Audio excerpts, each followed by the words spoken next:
अद्वैतामृतवर्षिणीं भगवतीम् अष्टादशाध्यायिनीम् अम्ब त्वामनुसन्दधामि भगवद्गीते भवद्वेषिणीम्। नमोऽस्तु ते व्यासविशालबुद्धे फुल्लारविन्दायतपत्रनेत्र येन त्वया भारततैलपूर्णः प्रज्वालितो ज्ञानमयः प्रदीपः प्रपन्नपारिजाताय वेत्रैकपाणये ज्ञानमुद्राय कृष्णाय गीतामृतदुहे नमः। सर्वोपनिषदो गावो दोग्धा गोपालनन्दनः पार्थो वत्सः सुधीर्भोक्ता दुग्धं गीतामृतं महत्। वसुदेवसुतं देवं कंसचाणूरमर्दनं देवकी परमानन्दं कृष्णं वन्दे जगद्गुरुं। भीष्मद्रोणतटा जयद्रथजला गान्धारनीलोपला शल्यग्राहवती कृपेण वहनी कर्णेन वेलाकुला अश्वत्थामविकर्णघोरमकरा दुर्योधनावर्तिनी सोत्तीर्णा खलु पाण्डवैरणनदी कैवर्तकः केशवः पाराशर्यवचः सरोजममलं गीतार्थगन्धोत्कटं नानाख्यानककेसरं हरिकथा सम्बोधना बोधितं लोके सज्जनषट्पदैरहरहः पेपीयमानं मुदा भूयाद्भारतपङ्कजं कलिमलप्रध्वंसिन श्रेयसे। मूकं करोति वाचालं अङ्गुल्लङ्घयते गिरिं यत्कृपातमहं वन्दे परमानन्दमाधवम्। यं ब्रह्मा वरुणेन्द्ररुद्रमरुतः स्तुन्वन्ति दिव्यैस्तवैः वेदैः साङ्गपदक्रमोपनिषदैर्गायन्ति यं सामगाः ध्यानावस्थिततद्गतेन मनसा पश्यन्ति यं योगिनो यस्यान्तन्न विदुःसुरासुरगणाः। देवाय तस्मै नमः देवाय तस्मै नमः।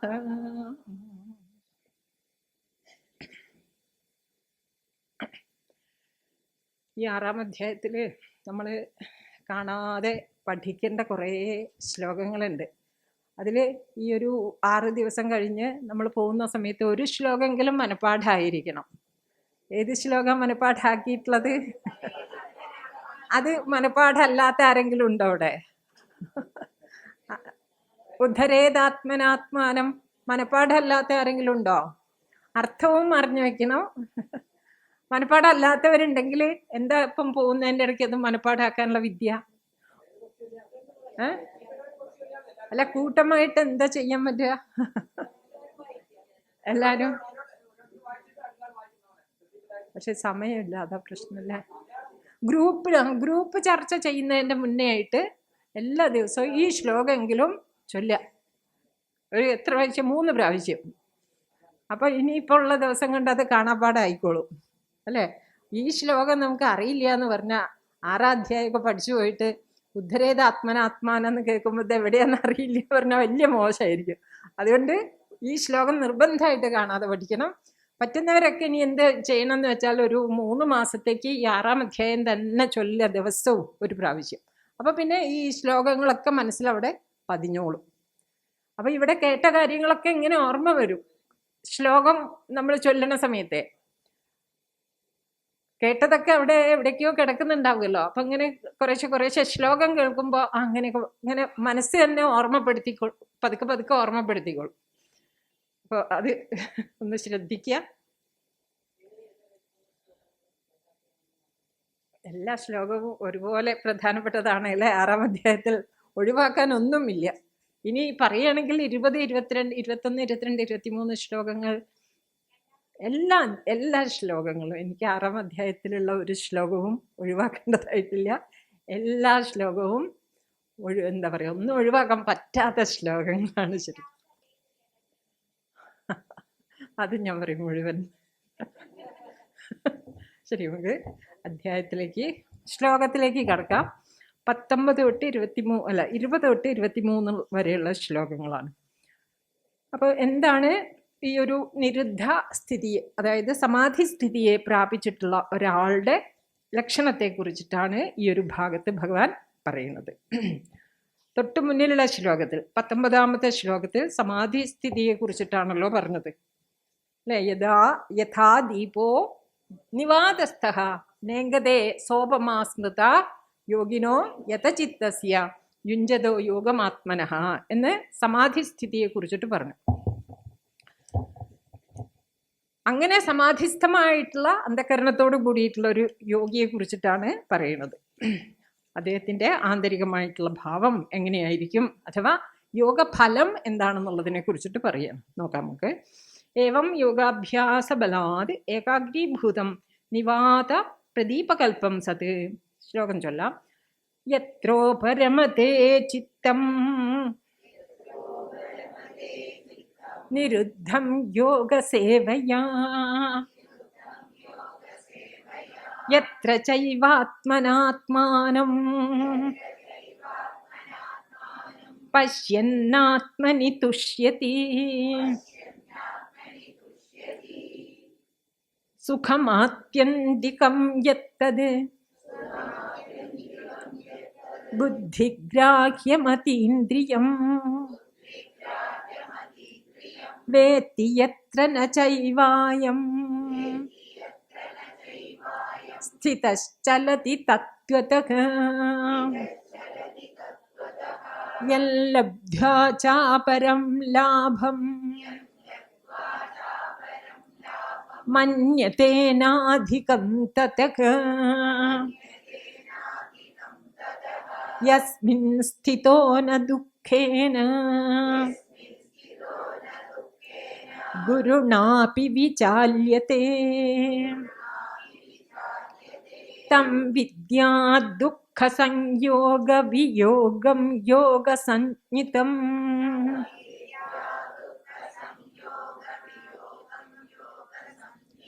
സനിശ്ചയേന യോക്തവ്യോ യോഗോ നിർവിണ്ണ ചേതസാ. ഒരു യോഗിയുടെ 7 ലക്ഷണങ്ങളാണ് ഈ ശ്ലോകങ്ങളിലൂടെ പറയണത് എന്ന് നമുക്കെടുക്കാം. ഈ 4 ശ്ലോകങ്ങളിലായിട്ട് ഒരു യോഗിയുടെ, സമാധിസ്ഥമായിട്ടുള്ള അന്ധകരണത്തോടു കൂടിയിട്ടുള്ള ഒരു യോഗിയുടെ ലക്ഷണങ്ങൾ പറയാണ്. എന്താ പറയണത്? എത്ര ഉപരമതേ ചിത്തം നിരുദ്ധം യോഗസേവയാ എന്നാണ് 1-ാമത്തെ ലക്ഷണമായിട്ട് പറയുന്നത്. എവിടെയാണോ ചിത്തം നിരുദ്ധമായിട്ട് തീർന്നിരിക്കുന്നത്, എങ്ങനെ? യോഗസേവയാ. നിരുദ്ധമായിട്ടുള്ള ചിത്തം എവിടെയാണോ ഉപരമിക്കുന്നത്, ആരിലാണോ ഉപരമിക്കുന്നത്, അഥവാ എപ്പോഴാണോ ഉപരമിക്കുന്നത്, അപ്പൊ അതിനെ എന്തു പറയുന്നു? യോഗം എന്ന് പറയുന്നു. അതാണ് യോഗം. ചിത്തത്തിന്റെ ഉപരമം. എങ്ങനെ ഉപരമിക്കുന്നു? യോഗസേവ കൊണ്ട് നിരുദ്ധമാക്കപ്പെട്ടതിനാൽ സർവത്ര ഉപരമിച്ചിരിക്കുന്നു. അപ്പൊ എന്താണ് ഇവിടെ യോഗസേവ? ഇവിടെ അഷ്ടാംഗ യോഗ അഷ്ടാംഗ മാർഗത്തിൻ്റെ ക്രമത്തിലുള്ള ആ ഒരു യോഗസേവയെ തന്നെ നമുക്കിവിടെ അർത്ഥമെടുക്കാം. അപ്പം എങ്ങനെയാണ് അഷ്ടാംഗ യോഗത്തിൻ്റെ ക്രമം പറയുന്നത്? ആദ്യം യമനിയമങ്ങളാണ്. യമനിയമങ്ങളെ സ്വായത്തമാക്കാൻ വേണ്ടിയിട്ടുള്ള പരിശ്രമം. എന്തൊക്കെയാണ് യമങ്ങൾ? അഹിംസ, സത്യം, അസ്തേയം, അപരിഗ്രഹം, ബ്രഹ്മചര്യം. ഇത്രയും സാധനകളെ ശീലിക്കുക. എന്തൊക്കെയാണ്? അഹിംസ, ശരീരം കൊണ്ടും വാക്കുകൊണ്ടും മനസ്സുകൊണ്ടും മറ്റു ജീവികൾക്ക് പീഡ കൊടുക്കാതിരിക്കുക എന്നുള്ള അഹിംസ. പിന്നെ സത്യം പാലിക്കുക എന്നുള്ളത്. പിന്നെ അസ്തേയം, മറ്റുള്ളവരുടെ വസ്തുക്കളെ അല്ലെങ്കിൽ മറ്റ് നമുക്ക് ഉടമസ്ഥപ്പെട്ടതല്ലാത്തതിനെ നമ്മൾ ആഗ്രഹിക്കാതിരിക്കുക, അതിനെ കൈക്കലാക്കാതിരിക്കുക, അസ്തേയം. പിന്നെ അപരിഗ്രഹം, പരിഗ്രഹിച്ച് വെക്കാതിരിക്കുക. പിന്നെ പരിഗ്രഹിച്ച് വെക്കുക എന്ന് വെച്ചാൽ ശേഖരിച്ച് കൂട്ടി വെക്കുന്നതിനാണ് പരിഗ്രഹിക്കുക എന്ന് പറയുന്നത്. പരിഗ്രഹിച്ച് വെക്കാതിരിക്കുക, അല്ലെങ്കിൽ പരിഗ്രഹിച്ച് വെക്കണം എന്നുള്ള ആ ഒരു തൃഷ്ണ ഇല്ലാണ്ടിരിക്കുക മനസ്സിൽ. പിന്നെ ബ്രഹ്മചര്യത്തെ പാലിക്കുക എന്നുള്ളത്. അനിയന്ത്രിതമായിട്ട് വിഷയസേവ ചെയ്യാതിരിക്കുക. എല്ലാ ഇന്ദ്രിയങ്ങളിലൂടെയും അനിയന്ത്രിതമായിട്ട് വിഷയസേവ ചെയ്യാതിരിക്കുക. കർമ്മേന്ദ്രിയങ്ങളായാലും ജ്ഞാനേന്ദ്രിയങ്ങളായിട്ടുണ്ടെങ്കിലും നമുക്ക് വിഷയസേവയുടെ ഒരു പ്രത്യേകത എന്താണെന്ന് വെച്ചിട്ടുണ്ടെങ്കിൽ അതിൽ നമ്മളെ കൂടുതൽ തൃഷ്ണുള്ളവരാക്കിയിട്ട് തീർക്കും. വിഷയസേവ ചെയ്യുന്നതിനനുസരിച്ചിട്ട് നമുക്ക് തൃഷ്ണ ഒടുങ്ങല്ല ചെയ്യുക, മറിച്ച് തൃഷ്ണ കൂടി വരികയാണ് ചെയ്യുക. അങ്ങനെ ഒരു സ്വഭാവം ഈ വിഷയസേവയ്ക്ക് ഉണ്ട് എന്ന് മനസ്സിലാക്കിയിട്ട് എന്ത് ചെയ്യുക? അതിനൊരു നിയന്ത്രണം, ഒരു പരിധി വെക്കാൻ നമുക്ക് സാധിക്കുക എന്നുള്ളത്. കണ്ണിലൂടെ കാണുന്നതായാലും ചെവിയിലൂടെ കേൾക്കുന്നതായാലും ഒക്കെ തന്നെ നിയന്ത്രിതമായിട്ടുള്ള രീതിയിൽ കൊണ്ടുവരിക എന്നുള്ളത് ബ്രഹ്മചര്യം. അല്ലാതെ കേവലം മൈഥുനത്യാഗം മാത്രമല്ല ബ്രഹ്മചര്യമായിട്ട് മനസ്സിലാക്കേണ്ടത്. മാത്രമല്ല ഗൃഹസ്ഥാശ്രമികളെ സംബന്ധിച്ചിടത്തോളം നിയമിതമായിട്ട് അബ്രഹ്മചര്യം അനുവദിച്ചിട്ടുമുണ്ട് ശാസ്ത്രം. അതുകൊണ്ട് കേവലം മൈഥുനത്യാഗം എന്നുള്ള അർത്ഥം മാത്രം എടുത്താൽ പോരാ ബ്രഹ്മചര്യം എന്നുള്ളതിന്. അതുകൊണ്ടാണ് ഇങ്ങനെ അർത്ഥം പറഞ്ഞത്. എന്താണ്? എല്ലാവിധത്തിലുള്ള വിഷയസേവയെയും മിതമായിട്ട് ഉള്ള രീതിയിൽ ആത്മനിഷ്ഠ ഉറപ്പിക്കുന്നതിന് അവിരുദ്ധമായിട്ടുള്ള രീതിയിൽ മാത്രം വിഷയ സേവ ചെയ്യുക എന്നുള്ള അർത്ഥം നമുക്ക് എടുക്കാം. അപ്പോൾ ബ്രഹ്മചര്യം, ഈ 5 സാധനകളെ നമ്മൾ ശീലിക്കേണ്ടതാണ്. ഇതിന് യോഗശാസ്ത്രത്തിൽ ഇത് ഓരോന്നും ശീലിച്ചിട്ടുണ്ടെങ്കിലുള്ള ഫലവും കൂടി പറയുന്നുണ്ട്. നമ്മൾ സത്യം ശീലിക്കുകയാണെന്നുണ്ടെങ്കിൽ സത്യത്തിൻ്റെ ഫലമായിട്ട് അയാൾ സത്യവാക്കായിട്ട് തീരുന്ന, അയാൾ എന്തെങ്കിലും പറഞ്ഞാൽ അത് സത്യമായിട്ട് തീരുന്നുള്ളതാണ്. അതുപോലെ തന്നെ അപരിഗ്രഹത്തിന് ഫലം പറയുന്നുണ്ട്. പൂർവ ജന്മ സ്മൃതിയൊക്കെ ഉണ്ടാവും അപരിഗ്രഹത്തിൽ ഉറച്ചിട്ടുള്ള ആളുകൾക്ക്. അങ്ങനെ ഓരോന്നിനും ഫലം പറയുന്നുണ്ട്. അഹിംസയുടെ ഫലമായിട്ട് പറയും, അയാളുടെ സാന്നിധ്യത്തിൽ ഹിംസ്രജന്തുക്കൾ പോലും ആ ഹിംസാ സ്വഭാവം വെടിയും. ഇങ്ങനെയുള്ള ഫലങ്ങളൊക്കെ പറയുന്നുണ്ട്. അപ്പം ഇത് ഓരോന്നും ഓരോ സാധനയാണ്. അതിൽ നമുക്ക് നിഷ്ഠ കൈവന്ന് കഴിഞ്ഞിട്ടുണ്ടെങ്കിൽ പ്രകൃതി പോലും അതിനെ തിരിച്ചറിയുന്നുള്ളതാണ്. ശരി, ഏതായാലും യമം. പിന്നെ നിയമം. എന്താണ് നിയമങ്ങൾ? ശൗചം, സന്തോഷം, പിന്നെ സ്വാധ്യായം, തപസ്, പിന്നെ സന്തോഷം. ശൗചം എന്ന് പറഞ്ഞാൽ ബാഹ്യ അഭ്യന്തര ശുദ്ധി, കുളിക്കുക തുടങ്ങിയിട്ടുള്ളവയൊക്കെ ചെയ്തിട്ട് ബാഹ്യശുദ്ധിയും. പിന്നെ രാഗദ്വേഷങ്ങളെ ഇല്ലാതെയാക്കാനുള്ള പരിശ്രമം. അത് ജപത്തിലൂടെ ആയാലും തിരക്കേടില്ല, അതുപോലെ തന്നെ വിചാരത്തിലൂടെ ആയാലും പ്രതിപക്ഷ ഭാവനയിലൂടെ ആയാലും ഈ വിധത്തിലുള്ള ഉപായങ്ങളെ അവലംബിച്ചുകൊണ്ട് ചിത്തദോഷങ്ങളെ, അശുചിയായിട്ട് പ്രവർത്തിക്കുന്ന ചിത്തദോഷങ്ങളെ ദിവസവും കഴുകിക്കളഞ്ഞുകൊണ്ടേയിരിക്കുക. പ്രതിപക്ഷ ഭാവന എന്ന് പറഞ്ഞാൽ മനസ്സിലാവുമെന്ന് വിചാരിക്കട്ടെ. നമുക്ക് എന്തെങ്കിലും വിധത്തിലുള്ള രാഗദ്വേഷം ഉള്ളിൽ ഉണ്ടാവുന്നുണ്ടെങ്കിൽ അത് തിരിച്ചറിഞ്ഞിട്ട് എന്ത് ചെയ്യണം? അതിന് പ്രതിപക്ഷത്തെ ഭാവന ചെയ്യണം. എങ്ങനെ? ഒരു ഉദാഹരണം പറയുകയാണെന്നുണ്ടെങ്കിൽ, നമുക്ക് ഏതെങ്കിലും സാഹചര്യം അല്ലെങ്കിൽ ഏതെങ്കിലും വ്യക്തി നമുക്ക് അനുകൂലമല്ല, അയാളുടെ വ്യവഹാരം എന്നുള്ളത് വരുന്ന സമയത്ത് നമുക്ക് സ്വാഭാവികമായിട്ടും എന്ത് തോന്നാനുള്ള സാധ്യത ഉണ്ട്? വിഷമം അല്ല, നമുക്കൊരു അസ്വസ്ഥത, അത് നമ്മളുടെ ഉള്ളിൽ ഒരു അസ്വസ്ഥത ഉണ്ടാക്കാനുള്ള സാഹചര്യമുണ്ട്. അപ്പം നമ്മൾ എങ്ങനെ ചിന്തിക്കാം, അതിനൊരു പ്രതിപക്ഷം നമുക്ക് എങ്ങനെ ചിന്തിക്കാന്ന് വെച്ചാൽ, ഒരുപക്ഷെ ആ വ്യക്തിക്ക് പിന്നിൽ എന്തോ സാഹചര്യം ഉണ്ടാവാം, അതായിരിക്കാം അയാളെങ്ങനെ അസ്വസ്ഥമാക്കുന്നത് എന്ന് മനസ്സിലാക്കിയിട്ട് ആ സാഹചര്യത്തിൽ കുറച്ച് അനുകമ്പയോട് കൂടിയിട്ട് അയാളോട് നമുക്ക് വ്യവഹരിക്കാൻ സാധിച്ചാൽ തീരുന്ന പ്രശ്നമേ ഉണ്ടാവുള്ളൂ. അങ്ങനെ നമുക്ക് ഭാവന ചെയ്യാം. ഇനി ഒരാളോട് കാരണമില്ലാതെ ദേഷ്യം വരുന്നുണ്ടെങ്കിൽ പ്രതിപക്ഷ ഭാവന എങ്ങനെ ചെയ്യാം? ചിലപ്പോൾ അങ്ങനെയൊക്കെ ഉണ്ടാവാം. കാരണം എന്താണെന്ന് വെച്ചാൽ പൂർവ്വ സംസ്കാരം എന്ന് പറഞ്ഞിട്ടുള്ള ഒന്നും കൂടി ഉണ്ടല്ലോ നമ്മുടെ എല്ലാവരുടെയും ഉള്ളിൽ. അപ്പോൾ കാരണമില്ലാതെയൊക്കെ ചിലപ്പോൾ നമുക്ക് ചില വ്യക്തികളോട് എന്തോ ഉള്ളിലുള്ള സംസ്കാരം കൊണ്ട് ഉണ്ടായി എന്നൊക്കെ വരാം. അപ്പം നമ്മൾ എന്ത് ചെയ്യണം എന്ന് വെച്ചിട്ടുണ്ടെങ്കിൽ, ഇപ്പോൾ കുടുംബമായിട്ട് ജീവിക്കുന്നവർക്ക് ഇത് ഏറ്റവും പ്രധാനപ്പെട്ട കാര്യമാണ്. എന്താ വേണ്ടത്? എന്തെങ്കിലും ദിവസവും അയാൾക്ക് സന്തോഷം വരും, അല്ലെങ്കിൽ വേണ്ട, നമ്മൾ പ്രാർത്ഥിക്കാനിരിക്കുന്ന സമയത്ത് അയാൾക്ക് സുഖം ഉണ്ടാവണേ എന്ന് പ്രത്യേകം അങ്ങ് പ്രാർത്ഥിക്കുക. മനസ്സിലായേ? പ്രാർത്ഥിക്കാനിരിക്കും, ജപം ചെയ്യാനിരിക്കുന്ന സമയത്ത് ഏത് വ്യക്തിയോടാണോ നമുക്ക് ഇങ്ങനെ ദേഷ്യം തോന്നണത്, സാധാരണ രീതിയിൽ അയാൾ ഒരു പാഠം പഠിപ്പിക്കണം ഭഗവാനെ, നാം പ്രാർത്ഥിക്കുക. അയാൾ എന്നോട് ഇങ്ങനെയൊക്കെ ചെയ്യുന്ന പോലെ എനിക്കുണ്ട്, അതുകൊണ്ട് അങ്ങനെയല്ല ചെയ്യുന്നുണ്ടെന്ന് നമ്മൾ പറയാം. എന്നിട്ട് എന്തു പറയും അയാൾക്ക്? ഭഗവാനെ എനിക്കൊന്നും അറിയില്ല, അങ്ങ് നോക്കിക്കൊള്ളണം എല്ലാം. എന്താ എൻ്റെ അർത്ഥം? ശരി. അപ്പം അങ്ങനെ അല്ലാതെ തിരിച്ച് ചിന്തിക്കുക, അയാൾ അറിയാത്തത്, അയാൾക്ക് അറിവില്ലാത്തതുകൊണ്ടല്ലേ അയാൾ ഇങ്ങനെ ചെയ്യുന്നത്. ഭഗവാനെ ഞാൻ അയാളോട് ക്ഷമിച്ചിരിക്കുന്നു, അയാൾക്ക് അങ്ങും ക്ഷമ കൊടുക്കണേ, അല്ലെങ്കിൽ അയാൾക്ക് നല്ലത് വരുത്തണേ എന്ന് പ്രാർത്ഥിക്കുക. ഇതൊരു നല്ല കാര്യമാണ് കേട്ടോ ദിവസവും ചെയ്യുന്നത്. കാരണം എന്താണെന്ന് വെച്ചാൽ, നമുക്ക് ഏറ്റവും ആചാര്യന്മാരൊക്കെ നമ്മളോട് പറയുന്ന ഒരു കാര്യമുണ്ട്, ഒരിക്കലും നമ്മൾ ആരോടും ദ്വേഷം വെച്ചുകൊണ്ട് നടക്കരുത് എന്നുള്ളത്. ഉള്ളിൽ ആരോടെങ്കിലും നമ്മളോട് അങ്ങേയറ്റ ശത്രുത്വം കാണിക്കുന്ന ആളായിരിക്കാം, പക്ഷെ എന്നാൽ പോലും അയാളെ നമ്മൾ ശത്രുവായിട്ട് കാണാൻ തുടങ്ങിയിട്ടുണ്ടെങ്കിൽ ആർക്കാണ് അതുകൊണ്ട് ഏറ്റവും കൂടുതൽ ദോഷം ഉണ്ടാവാൻ പോകുന്നത്? അയാൾക്കല്ല, നമുക്കാണ്. അതുകൊണ്ട് നമ്മുടെ സ്വസ്ഥതയ്ക്ക് വേണ്ടിയിട്ട്, നമ്മുടെ ചിത്തത്തെ സ്വസ്ഥമാക്കുന്നതിന് വേണ്ടിയിട്ട് അയാൾക്ക് പ്രത്യേകമായിട്ട് നന്മ വരട്ടെ എന്ന് പ്രാർത്ഥിക്കുക.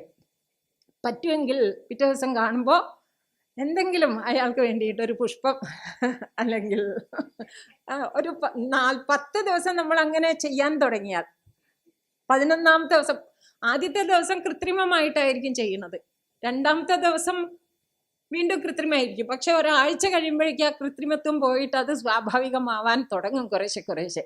കാരണം നമ്മൾ എന്താണ് പ്രവർത്തിക്കുന്നത്, അത് നമ്മളുടെ മനസ്സിനെ സ്വാധീനിക്കുന്നുള്ളതാണ്. മനസ്സിലായില്ലേ? നമ്മൾ പ്രവർത്തിക്കുക, ഇംഗ്ലീഷിൽ പറയും fake it and make it എന്നൊക്കെ പറയും. ഫേക്ക് ചെയ്തിട്ടാണെന്നുണ്ടെങ്കിലും, അതായത് നമ്മൾ കൃത്രിമമായിട്ടാണെന്നുണ്ടെങ്കിൽ പോലും ഒരു പ്രവൃത്തി ചെയ്തു കഴിഞ്ഞാൽ പതുക്കെ ആ ഭാവം നമ്മളിലേക്ക് ഇങ്ങനെ വരും. അതുകൊണ്ടാണ് നമ്മൾ ഈ ആചരണങ്ങളൊക്കെ വളരെ പ്രധാനമാണെന്ന് പറയുന്നത്. ഇത് അവാന്തര വിഷയമാണ്, ഇതിലേക്കൊക്കെ പോയാൽ എന്നാലും പറയാം. അതായത് ഇപ്പോൾ ഒരാളെ കാണുമ്പോൾ എഴുന്നേറ്റ് നിൽക്കുക, നമസ്കരിക്കുക, അങ്ങനെയൊക്കെ വീടുകളിലൊക്കെ ആചരിക്കേണ്ട ചിട്ടകളാണ്.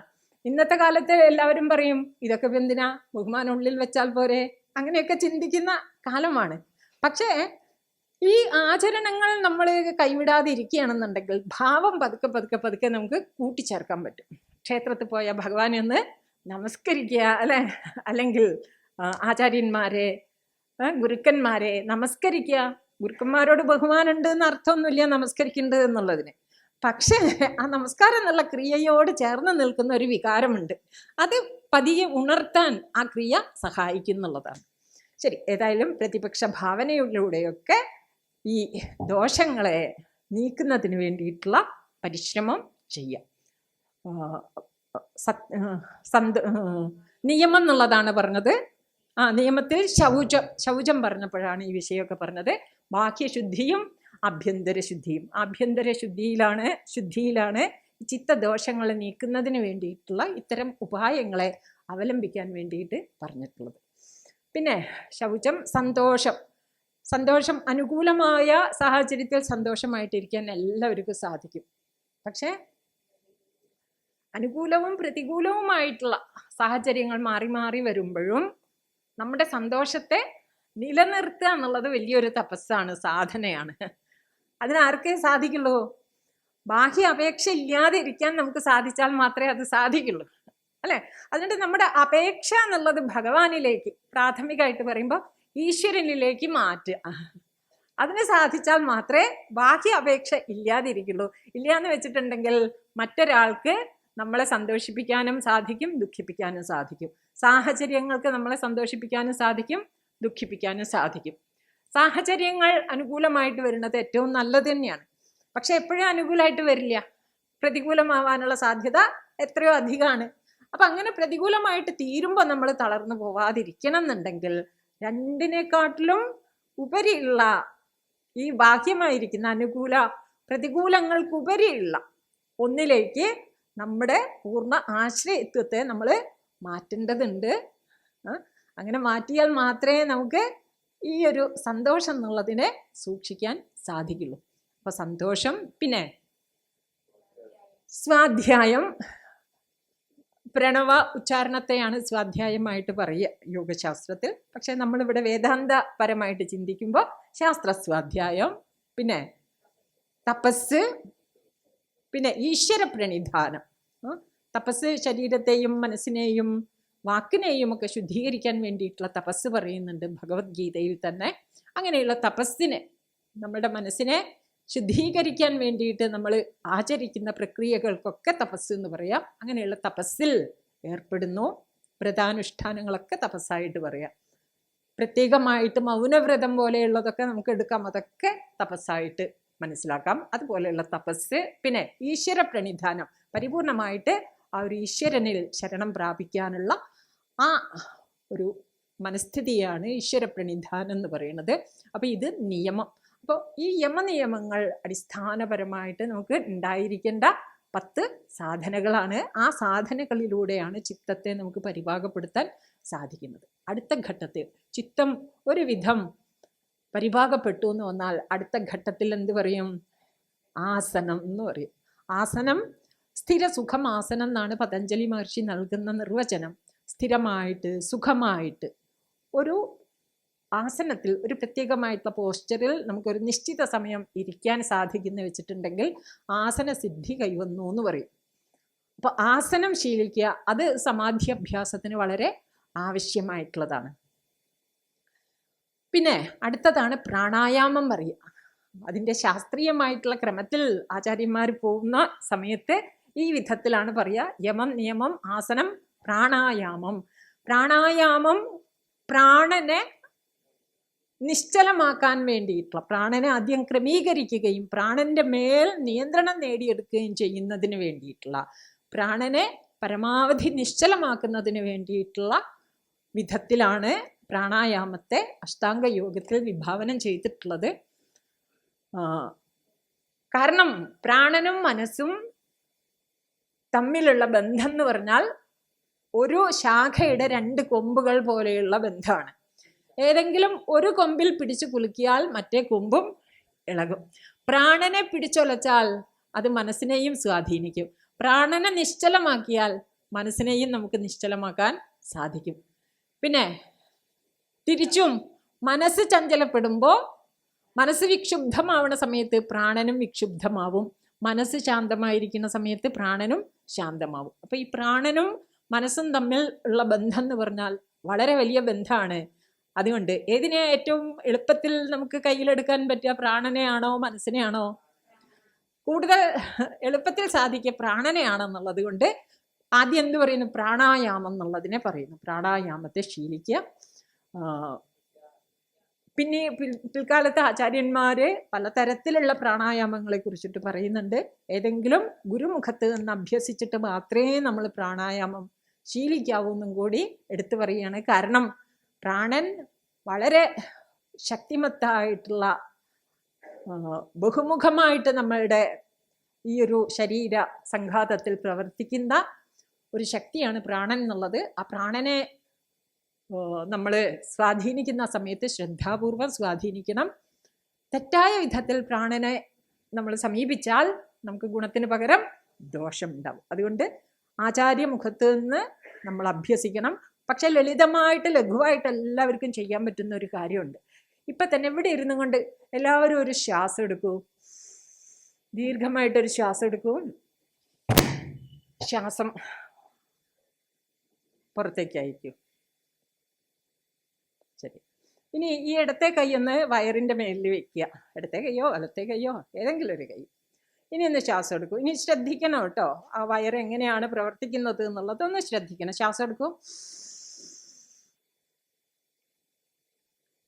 ശ്വാസം പുറത്ത് വിടും. അപ്പം നമ്മുടെ കൈയിൻ്റെ ചലനം ശ്രദ്ധിച്ചോ, വയറിൻ്റെ ചലനം ശ്രദ്ധിച്ചോ നിങ്ങളെന്ന് എനിക്കറിയില്ല.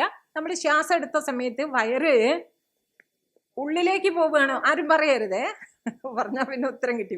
ഉള്ളിലേക്ക് ചുരുങ്ങാണോ ചെയ്തത് അതോ പുറത്തേക്ക് വികസിക്കുകയാണോ ചെയ്തിട്ടുള്ളത്? എന്താ നമ്മുടെ അനുഭവം? നമ്മൾ ശ്വാസം എടുത്ത സമയത്ത് ഉള്ളിലേക്ക് ചുരുങ്ങാണോ ചെയ്തത്, പുറത്തേക്ക് വികസിക്കുകയാണോ ചെയ്തിട്ടുള്ളത്? ചിലർ പുറത്തേക്ക് വികസിച്ചു പറയുന്നുണ്ട്, ചിലർ ഉള്ളിലേക്ക് ചുരുങ്ങി എന്ന് പറയുന്നുണ്ട്. ശരിക്കും വേണ്ടത് എങ്ങനെയാണെന്ന് ചോദിച്ചാൽ, നമ്മുടെ ഒരു ഡയഫ്രം ബ്രീത്തിങ് ഒക്കെ നമ്മൾ ചെയ്യുന്ന സമയത്ത്, ഇവിടെ യോഗ പരിശീലനം കുറച്ച് ചെറിയ രീതിയിലൊക്കെ അങ്ങ് ഇരിക്കും ചെറിയതായ രീതിയിലൊക്കെ നമ്മൾ ശീലിക്കുന്നുണ്ടല്ലോ. അപ്പം ശരിക്കും എങ്ങനെയാണ് വേണ്ടതെന്ന് വെച്ചിട്ടുണ്ടെങ്കിൽ, ആ വയറിൻ്റെ ഭാഗത്തൊരു വികാസമാണ് ഉണ്ടാവേണ്ടത്. നമ്മൾ ശരിയായ രീതിയിൽ ശ്വസിക്കുകയാണെന്നുണ്ടെങ്കിൽ അങ്ങനെയാണ് വേണ്ടത് എന്നാണ് പറയുക. ശ്വാസം പുറത്ത് വിടുമ്പോഴാണ് ചുരുങ്ങേണ്ടത് എന്നാണ്. പക്ഷേ നമ്മൾ വലുതാവുന്നതിനനുസരിച്ച്, ചെറിയ കുട്ടികളാകുമ്പോൾ എല്ലാ കുട്ടികളും കിടന്നുറങ്ങുമ്പോൾ ശ്രദ്ധിച്ചാൽ മതി, അവർ ശ്വാസം എടുക്കുകയും പുറത്തേക്ക് വിടുകയും ചെയ്യുന്ന ആ പ്രക്രിയയിൽ അവരുടെ വയറ് പുറത്തേക്ക് തള്ളുന്നതും ചുരുങ്ങുന്നതും ഇങ്ങനെ കാണാം നമുക്ക്. ശ്വാസം എടുക്കുമ്പോൾ വയറെങ്ങനെ വികസിക്കുന്നതും ശ്വാസം പുറത്ത് വിടുമ്പോൾ വയറ് ചുരുങ്ങുന്നതും കാണാൻ സാധിക്കും. പക്ഷേ നമ്മൾ തെറ്റായ രീതിയിൽ, അതായത് വലുതാവാൻ തുടങ്ങുന്നതിനനുസരിച്ചിട്ട് നമ്മുടെ ശ്വസന പ്രക്രിയയിൽ മാറ്റം വരാൻ തുടങ്ങും. പിന്നെ തിരക്ക് പിടിച്ച ജീവിതത്തിലൂടെ പോകുന്ന സമയത്ത് ശ്വാസം എടുക്കാനായി തന്നെ ശ്വസിക്കുന്ന കാര്യം തന്നെ നമ്മൾ ഓർക്കണേ ഉണ്ടാവില്ല. അപ്പം തെറ്റായ രീതിയിൽ ശ്വസിക്കുന്നത് കൊണ്ട് നമുക്ക് പല വിധത്തിലുള്ള വിഷമങ്ങൾ, ശാരീരികമായിട്ടുള്ള പല വിഷമങ്ങൾ പോലും ശ്വാസപ്രക്രിയയെ ശരിയാക്കിയിട്ടുണ്ടെങ്കിൽ നേരെയാക്കി എടുക്കാൻ പറ്റും എന്നാണ് പറയുന്നത്. അതുകൊണ്ട് നമ്മൾ ഇനി തൊട്ടിട്ടെങ്കിലും വേറെ ഒരു പ്രാണായാമവും ശീലിക്കുന്നില്ല എന്ന് വെച്ചിട്ടുണ്ടെങ്കിലും തിരക്കടില്ല. കാരണം മറ്റുള്ളതൊക്കെ ഗുരുമുഖത്ത് നിന്ന് അഭ്യസിച്ച് ശീലിക്കേണ്ടതാണ്. പക്ഷെ ഇത് എല്ലാവർക്കും ചെയ്യാൻ പറ്റുന്ന കാര്യമാണ്. കുറച്ച് സമയങ്ങളിൽ ഇരുന്നിട്ട് എന്ത് ചെയ്യുക, ഈ പറഞ്ഞ ശ്വാസ പ്രക്രിയ ഒന്ന് ശരിയാക്കുക. ശ്വാസം എടുക്കുമ്പോൾ ആ ഡയഫ്രം മസിൽ വികസിപ്പിച്ചിട്ട് വയറിൻ്റെ ഭാഗം വികസിക്കുന്ന വിധത്തിലും, ശ്വാസം പുറത്തേക്ക് വിടുമ്പോൾ ചുരുങ്ങുന്ന വിധത്തിലും ദീർഘമായിട്ട് ഈ ഒരു ശ്വസന ക്രിയയെങ്കിലും എല്ലാവർക്കും ചെയ്യാൻ പറ്റുന്നതാണ്. പിന്നെ നാഡീശോധന, പ്രാണായാമമൊക്കെ ഏറ്റവും നല്ലതാണ്. അതായത് അനുലോമ വിലോമ പ്രാണായാമങ്ങൾ കൂടുതലായിട്ടുള്ള എന്താ പറയുക, അതിൽ തന്നെ കുറേ കൂടുതൽ ഉയർന്ന തലങ്ങളുണ്ട്. പൂരക കുംഭക സഹിതമായിട്ട് ചെയ്യുന്ന രീതിയുണ്ട് അനുലോമ വിലോമത്തിൽ. അതൊന്നും ഇല്ലാതെ ലഘു പ്രാണായാമങ്ങൾ ചെയ്താൽ തന്നെ വലിയ മനസ്സിൻ്റെ ഒരു ശാന്തത നമുക്കതിലൂടെ നേടിയെടുക്കാൻ സാധിക്കും. പിന്നെ ഗുരുമുഖത്ത് നിന്ന് കൂടുതൽ ഉയർന്ന തലത്തിലുള്ള പ്രാണായാമങ്ങളൊക്കെ ശീലിക്കുന്നത് വളരെ നല്ലതാണ്. എന്തിനു വേണ്ടിയിട്ട്? മാനസികമായിട്ടുള്ള ഈ ഒരടക്കം നമുക്ക് കൈവരിക്കുന്നതിന് വേണ്ടിയിട്ട്. പിന്നെ പ്രാണായാമം കഴിഞ്ഞാൽ പ്രത്യാഹാരം എന്ന് പറഞ്ഞാൽ, ഇങ്ങനെ പ്രാണായാമമൊക്കെ ചെയ്ത് മനസ്സിനെ ഏകാഗ്രമാക്കുന്നുണ്ടെങ്കിലും എന്തെങ്കിലും നിമിത്തവശാൽ ചിത്തം ബഹിർമുഖമായിട്ട് പോവും. അങ്ങനെ പോകുന്ന സമയത്ത് അതിനെ വീണ്ടും തിരിച്ചു കൊണ്ടുവരുന്നതിനാണ് നമ്മൾ പ്രത്യാഹാരം എന്ന് പറയുന്നത്. ഇന്ദ്രിയ പ്രവൃത്തിയൊക്കെ ബഹിർമുഖമായിട്ട് പോകുമ്പോൾ അതിനെ അവിടെ നിന്ന് പിന്തിരിപ്പിക്കുന്നതിന് പ്രത്യാഹാരം എന്ന് പറയുന്നു. ഇത് ഈ പിന്തിരിപ്പിക്കൽ നമ്മൾ നിരന്തരമായിട്ട് അഭ്യസിക്കുന്ന ആ ഒരു സ്ഥിതിയാണ് ധാരണ എന്നുള്ളത് കൊണ്ട് അർത്ഥാക്കുന്നത്. ഒരു ധ്യേയത്തെ നമ്മൾ സ്വീകരിക്കുന്നുണ്ട് ധാരണ എന്ന് പറയുമ്പോഴേക്ക്. ഒരു ധ്യേയത്തെ സ്വീകരിച്ച് ആ ധ്യേയത്തിലേക്ക്, അതായത് മനസ്സിനെ എന്തിലെങ്കിലും ഒന്ന് ഏകാഗ്രമാക്കാൻ നമ്മൾ ശ്രമിക്കുന്നുണ്ട് ധാരണയിൽ. പ്രത്യാഹാരം കഴിഞ്ഞാൽ പിന്നെ അടുത്തതായിട്ട് വരുന്നത് ധാരണയാണ്. ധാരണയിൽ ഇപ്പോൾ യോഗശാസ്ത്രത്തിലൊക്കെ പലതരത്തിലുള്ള ധാരണകൾ ശീലിക്കാൻ പറയുന്നുണ്ട്. പക്ഷേ നമ്മൾ പൊതുവെ ഒരു സാമ്പ്രദായികമായിട്ട് വേദാന്ത അല്ലെങ്കിൽ ഒരു ആധ്യാത്മികമായിട്ടുള്ള സംസ്കാരം, നമ്മുടെ ഭാരതത്തിലുള്ള സംസ്കാരം അനുസരിച്ചിട്ട് യോഗമാർഗത്തിലൊന്നും പോവാത്ത ആളുകൾ പരമ്പരാഗതമായിട്ട് സ്വീകരിച്ചു വരുന്നത് ദേവതാ സങ്കല്പങ്ങളെയാണ്. ഇഷ്ടദേവതയെ സങ്കല്പിച്ചിട്ട് അത് ധ്യേയമായിട്ട് സ്വീകരിച്ചിട്ടുള്ള പ്രക്രിയ. അത് നേരത്തെ സൂചിപ്പിച്ചു. അപ്പം അങ്ങനെ ഏകാഗ്രമാക്കാൻ നമ്മൾ പരിശ്രമിക്കുന്ന സമയത്ത് ചിത്തം ബഹിർമുഖമാവും. ബഹിർമുഖമാകുമ്പോൾ വീണ്ടും തിരിച്ച് ആ ധ്യേയത്തിലേക്ക് തന്നെ കൊണ്ടുവരിക. ഇത് ആവർത്തിച്ച് ചെയ്യുന്നതിനാണ് ധാരണ എന്ന് പറയുന്നത്. ധാരണ കഴിഞ്ഞാൽ അടുത്തതാണ് ധ്യാനം എന്നുള്ളത്. ധ്യാനം എന്താണ്? ഏകമായിരിക്കുന്ന, ആ ധ്യേയത്തിൽ ഏകമായിരിക്കുന്ന ചിത്തവൃത്തികൾ രൂപപ്പെടുന്ന അവസ്ഥയ്ക്ക് നമ്മൾ ധ്യാനം എന്ന് പറയും. ചിത്തസ്യ ഏകതാനത ധ്യാനം എന്നാണ് പറയുക. അടുത്തതാണ് സമാധി എന്നുള്ളത്. ധാരണ, ധ്യാനം, സമാധിയാണ്. സമാധിയിൽ ഈ ഞാൻ ധ്യാനിക്കപ്പെടുന്ന വിഷയം, ധ്യേയം എന്നുള്ള ത്രിപുടി എന്ത് ചെയ്യാണ്? ത്രിപുടി തൽക്കാലത്തേക്ക് അങ്ങ് അസ്തമിക്കുന്നു. പൂർണ്ണമായിട്ട് അസ്തമിക്കുക എന്നുള്ളത് വേറെ കാര്യം. പക്ഷെ തൽക്കാലത്തേക്കെങ്കിലും ആ സമാധി അവസ്ഥയിൽ ത്രിപുടി അസ്തമിക്കുന്നു.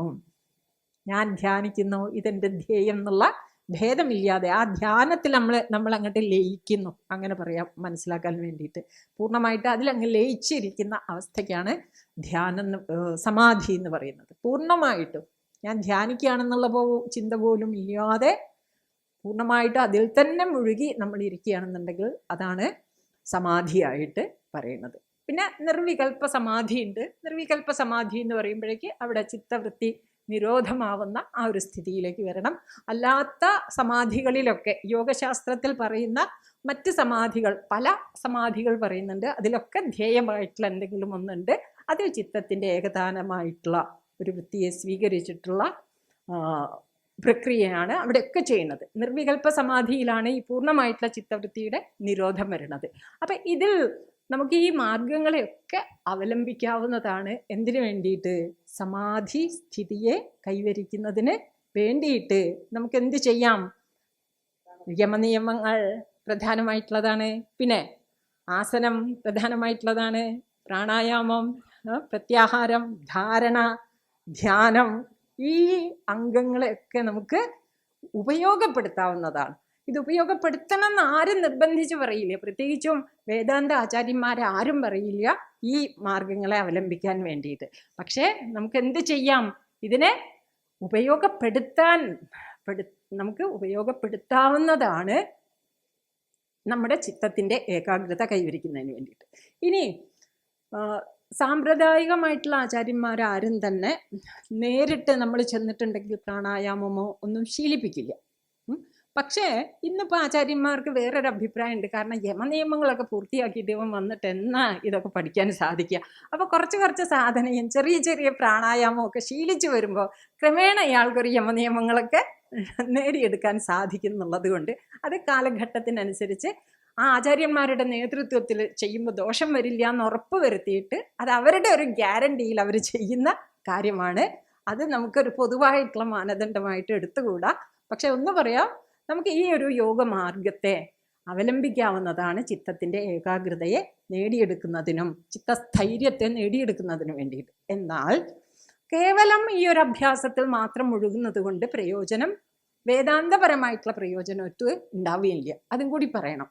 അതായത് ഈ അറിവ് നമുക്കില്ല എന്ന് വെച്ചാൽ എന്തിനു വേണ്ടിയിട്ടാണ് നമ്മൾ ഈ പരിശ്രമിക്കുന്നത്, എന്താണ് ഈ ജീവന്റെ ഒരു യാഥാർത്ഥ്യം എന്നുള്ളതിനെ കുറിച്ചിട്ടുള്ള അറിവും, എന്താണ് നമുക്ക് ചെയ്യേണ്ടത്, അല്ലെങ്കിൽ എവിടെയാണ് നമുക്ക് ആ ഒരു കൃതാർത്ഥത ഉണ്ടാവാൻ പോകുന്നത് എന്നുള്ള തിരിച്ചറിവും നമുക്കില്ല എന്ന് വെച്ചിട്ടുണ്ടെങ്കിൽ യാന്ത്രികമായിട്ട് മാത്രമാണ് നമ്മൾ ഈ ക്രിയകളിലൊക്കെ വ്യാപരിക്കുന്നത് എന്നുള്ളത് അങ്ങനെയാണെന്നുണ്ടെങ്കിൽ ഒരിക്കലും ദുഃഖനിവൃത്തി എന്നുള്ള ആത്യന്തിക പ്രയോജനത്തിലേക്ക് നമുക്ക് എത്താൻ പറ്റില്ല. താൽക്കാലികമായിട്ട് കുറേ പ്രയോജനങ്ങൾ ഉണ്ടാവും. പക്ഷേ ആത്യന്തിക ദുഃഖനിവൃത്തി എന്നുള്ള പ്രയോജനത്തിലേക്ക്, ആത്യന്തിക ദുഃഖനിവൃത്തിയാകുന്ന ആ ഒരു പരമപുരുഷാർത്ഥമായിട്ടുള്ള മോക്ഷത്തിലേക്ക് നമ്മൾ ഉയരുന്നില്ല ഈ ക്രിയകളെയൊക്കെ കേവലം യാന്ത്രികമായിട്ട് നമ്മൾ ചെയ്യണമെന്നുണ്ടെങ്കിൽ.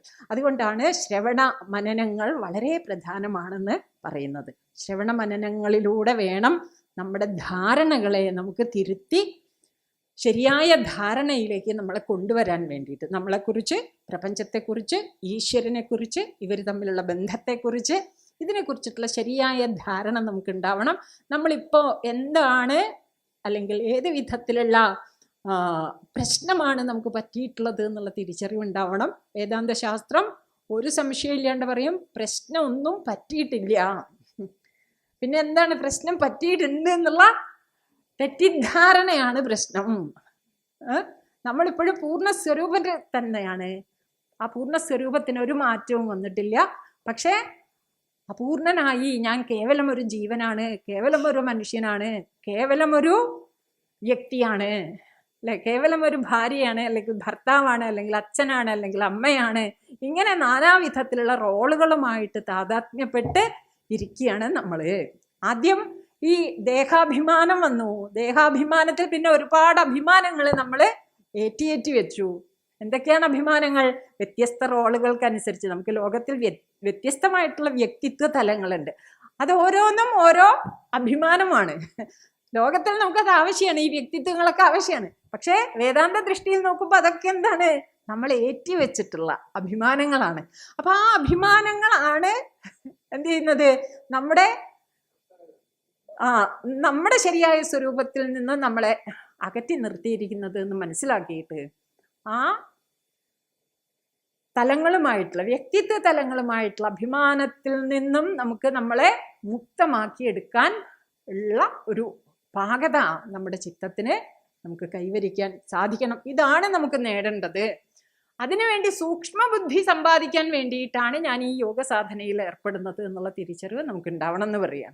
മനസ്സിലായില്ലേ? ഇതാണ് വേദാന്ത ശാസ്ത്രത്തിൽ യോഗ സാധനയ്ക്കുള്ള സ്ഥാനം, പ്രാധാന്യം. എന്താണ്? സൂക്ഷ്മ ബുദ്ധി സമ്പാദിക്കുന്നതിന് വേണ്ടിയിട്ട്, അതുപോലെ തന്നെ സ്വച്ഛമായിട്ടുള്ള ബുദ്ധിയെ സമ്പാദിക്കുന്നതിന് വേണ്ടിയിട്ട് നമുക്ക് യോഗ സാധന, പ്രത്യേകിച്ചും ചിത്തത്തിൻ്റെ നൈശ്ചല്യം, ഏകാഗ്രത എന്നുള്ളത് സമ്പാദിക്കുന്നതിന് വേണ്ടിയിട്ട് യോഗ സാധനയെ നമുക്ക് ഉപയോഗപ്പെടുത്താവുന്നതാണ്.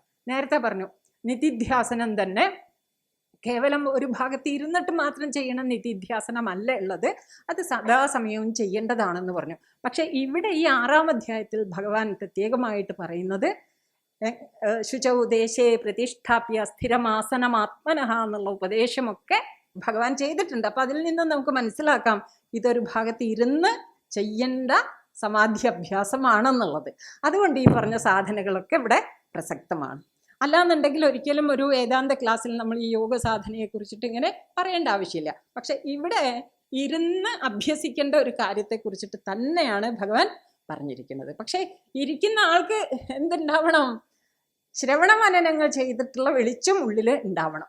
അല്ലാന്ന് വെച്ചാൽ അത് കേവലം യാന്ത്രികമായിട്ടൊരു പ്രക്രിയയായിട്ട് തീരും. അതുകൊണ്ട് ഗുണമില്ല എന്നൊന്നും പറയണില്ല. പക്ഷേ അത് ചിലപ്പോൾ അയാളെ വഴിതെറ്റിക്കാനുള്ള സാധ്യതയുണ്ട്, അയാൾ വ്യതിചലിച്ചു പോകാനുള്ള സാധ്യത ഉണ്ട്. ആ ഒരു പ്രയോജനം, ചിത്തത്തിന്റെ ഏകാഗ്രതയൊക്കെ നേടി എന്നുള്ളതിന്റെ പ്രയോജനം അയാൾക്ക് ഉണ്ടാവില്ല. അയാൾ അത് വേണ്ടാത്ത കാര്യത്തിലൊക്കെ പോയിട്ട് ചിലപ്പോൾ ഉപയോഗിച്ചെന്ന് വരും. എങ്ങനെയാണെങ്കിൽ അയാൾക്ക് ലക്ഷ്യം കൃത്യമായിട്ട് അറിയില്ല എന്ന് വെച്ചിട്ടുണ്ടെങ്കിൽ, അയാൾക്ക് മാർഗം വ്യക്തമായിട്ട് അറിയില്ല എന്ന് വെച്ചിട്ടുണ്ടെങ്കിൽ ശരി. അപ്പൊ എത്രോ പരമതേ ചിത്തം നിരുദ്ധം യോഗസേവയാ എത്ര ചൈവ ആത്മനാത്മാനം പശ്യൻ ആത്മനെ തുഷ്യതി. അപ്പൊ ഒന്നാമത്തെ ലക്ഷണം എന്താണ്? ഈ യോഗ സ്ഥിതിയെ പ്രാപിച്ച സമാധിസ്ഥനായിട്ടുള്ള യോഗിയുടെ ഒന്നാമത്തെ ലക്ഷണം എന്താണ്? അയാളുടെ ചിത്തം ഉപരമിച്ചിരിക്കും എന്നുള്ളതാണ്.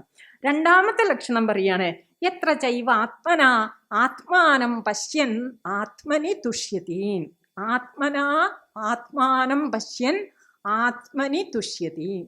ആത്മനാ പശ്യൻ, ആത്മശബ്ദം കുറെ അങ്ങ് പ്രയോഗിച്ചിട്ടുണ്ട്. ഇത് പല സ്ഥലത്തും ഇങ്ങനെ പ്രയോഗിച്ചത് കാണാം നമുക്ക്. 2-ാം അധ്യായത്തിലൊക്കെ ഉണ്ട്. അപ്പൊ നമുക്ക് ഓരോ വാക്കായിട്ട് പറയാം. ആത്മനാ പറഞ്ഞാൽ എന്താ അർത്ഥം? ആത്മാവിനാൽ. പിന്നെ ആത്മാനം എന്ന് പറഞ്ഞാലോ ആത്മാവിനെ. ആത്മനി പറഞ്ഞാലോ ആത്മാവിൽ. പശ്യൻ കണ്ടുകൊണ്ട്, കാണുന്നവനായിട്ട്. പിന്നെ തുഷ്യതി, തുഷ്യതി തോഷത്തോട് കൂടിയിട്ടിരിക്കുന്നു, സന്തോഷത്തോട് കൂടിയിട്ടിരിക്കുന്നു, ആനന്ദിക്കുന്നു. എങ്ങനെ ആനന്ദിക്കുന്നു? കണ്ട് ആനന്ദിക്കുന്നു, അറിഞ്ഞ് ആനന്ദിക്കുന്നു. പശ്യൻ തുഷ്യതി, കണ്ടുകൊണ്ട് ആനന്ദിക്കുന്നു. എന്ത് കണ്ടിട്ട്? ആത്മാവിനെ കണ്ട് എന്നുള്ളതിന് അവിടെ അറിഞ്ഞ് എന്ന് അർത്ഥം എടുക്കണം. ആത്മാവിനെ അറിഞ്ഞ് ആനന്ദിക്കുന്നു. എങ്ങനെയാണ് ആത്മാവിനെ അറിയുന്നത്? ആത്മനാ, ആത്മാവിനാൽ. അപ്പൊ ആത്മാവിനാൽ എന്നുള്ളതിനവിടെ നമുക്ക് സൂക്ഷ്മമായിട്ടുള്ള അന്ധക്കരണത്താൽ എന്നുള്ള അർത്ഥം എടുക്കാം. ദമങ്ങളെ കൊണ്ടൊക്കെ സംസ്കരിച്ച ഗുരുപദേശത്താൽ ബോധവൽക്കരിക്കപ്പെട്ടിട്ടുള്ള സൂക്ഷ്മമായിട്ടുള്ള ബുദ്ധിയാൽ, സാധാരണ മനസ്സിനാലല്ല, സാധാരണ അന്ധകരണത്താലല്ല, സൂക്ഷ്മമാക്കി തീർക്കപ്പെട്ടിട്ടുള്ള അന്ധകരണത്താൽ, സംസ്കൃതമായിട്ടുള്ള അന്ധകരണത്താൽ എന്നർത്ഥം. ആത്മന ആത്മാനം പശ്യൻ, ആത്മാവിനെ ദർശിച്ചിട്ട്, തന്നെ ദർശിച്ചിട്ട് എന്ത് ചെയ്യുന്നു? ആത്മനി ഏവ തുഷ്യതി, തന്നിൽ തന്നെ തോഷത്തോട്, തന്നിൽ തന്നെ തുഷ്ടനായിട്ടിരിക്കുന്നു, തന്നിൽ തന്നെ ആനന്ദിക്കുന്നു. എന്താണ് ആ പ്രയോഗത്തിന്റെ അർത്ഥം? സാധാരണ ആളുകൾക്ക് സന്തോഷമുണ്ടാവണമെന്നുണ്ടെങ്കിൽ അന്യാപേക്ഷയുണ്ട്. പക്ഷെ ഇവിടെ അയാൾക്ക് അന്യാപേക്ഷയൊന്നും ഇല്ലാതെ അയാൾ തുഷ്ടനായിരിക്കുന്നു. എത്ര ചൈവ ആത്മനാത്മാനം പശ്യൻ ആത്മനി തുഷ്യതി, തന്നിൽ തന്നെ സന്തോഷിക്കുന്നു. എങ്ങനെ? ആത്മനാ, സമാധി പരിശുദ്ധമായിട്ടുള്ള അന്ധകരണം കൊണ്ട് ആ പരഞ്ജ്യോതി സ്വരൂപമായിട്ടുള്ള ആത്മാവിനെ ദർശിക്കുന്നത് കൊണ്ട് അയാൾ തന്നിൽ തന്നെ ദോഷത്തോട് കൂടിയിട്ടിരിക്കുന്നു. അയാൾക്ക് ബാഹ്യമായിട്ടുള്ള അപേക്ഷയില്ല സന്തോഷിക്കുന്നതിന് വേണ്ടിയിട്ട്.